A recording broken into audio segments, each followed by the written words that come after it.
Alright, so hi guys. Today we're going to be looking at feudalism. So last week we did kind of just an overview of the Middle Ages, the way that we broke it up into three different parts: early, high, and late Middle Ages.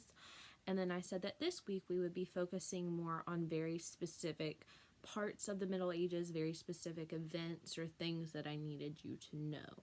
So the very first thing that we're going to be looking at is feudalism. So I have put the PowerPoint into Canvas, and today I'm going to be talking you through slides 2 through 6. So I will do slides 2, 3, 4, 5, and 6, and then tomorrow your video will be about slides 7 through the end of the presentation. And you don't have to take pictures of this and submit it to me. You'll actually be using this for an activity that you'll complete probably tomorrow, Thursday, because this is Monday, then 7 through 11 would be Tuesday. We aren't assigning work on Wednesday because of teacher work days now, and then so Thursday would be your activity for this. So I'm just going to go ahead and get started talking about feudalism.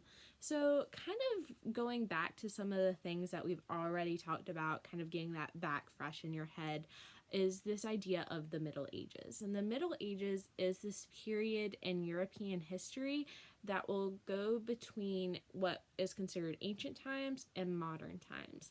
So anything kind of before the fall of Rome is considered to be ancient times, and then anything kind of more modern after about 1500 AD will be considered more modern times. So the Middle Ages is going to be the time period between those two different eras of time. It will last from roughly 500 AD to 1500 AD.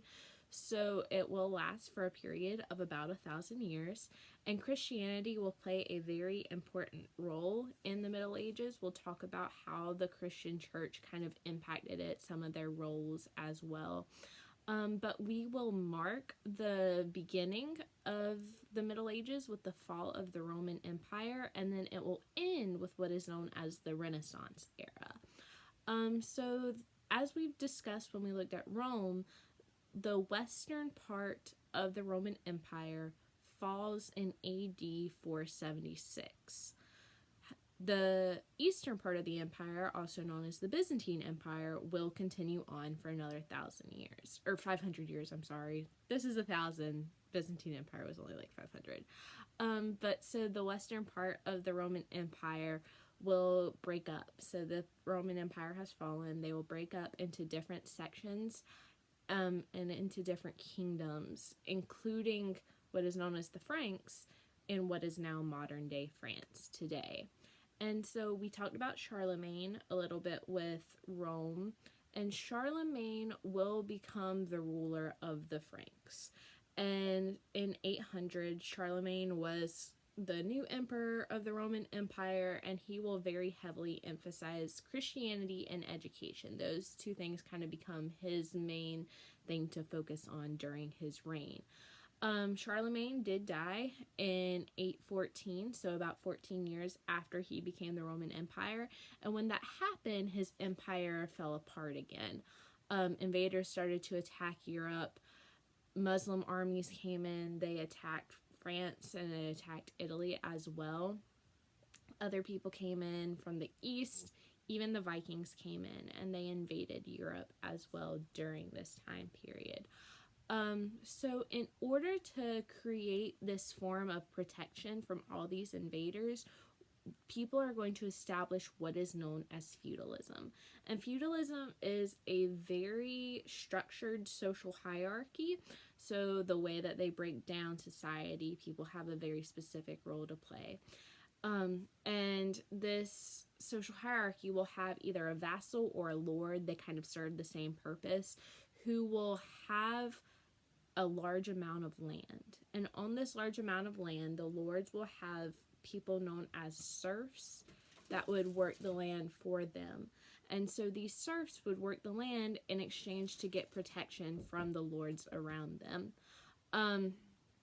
And you, depending on the social hierarchy of your parents that determine your social hierarchy as well.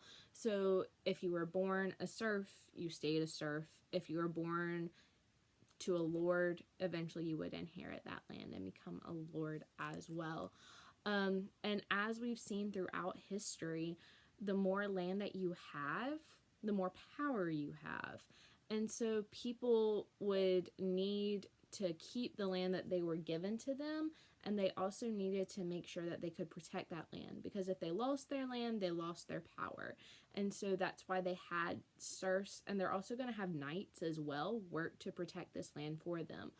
And because, again, if the lords lose their land, now the serfs don't have anywhere to work and get their food from, get things from. The knights don't have anybody to protect. They don't have a job anymore. So everybody is working together to protect this land. And they have a lot of people still coming in and invading them. They still have the Muslims coming in and invading. They still have Vikings coming in and invading them. They have a lot of people from other parts of the world still trying to come in. And that is going to be just kind of where I finish up today. Pretty short, nothing super hard. Again, that was slides 2 through 6. We'll finish up with this presentation on feudalism tomorrow.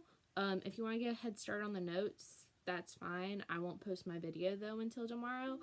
So make sure you watch that. I'm trying to keep this as normal as possible for you guys. But yeah, so slides 7 through 11 tomorrow. And then Thursday will be your assignment on feudalism. There might be 2 assignments, one for Thursday and one for Friday.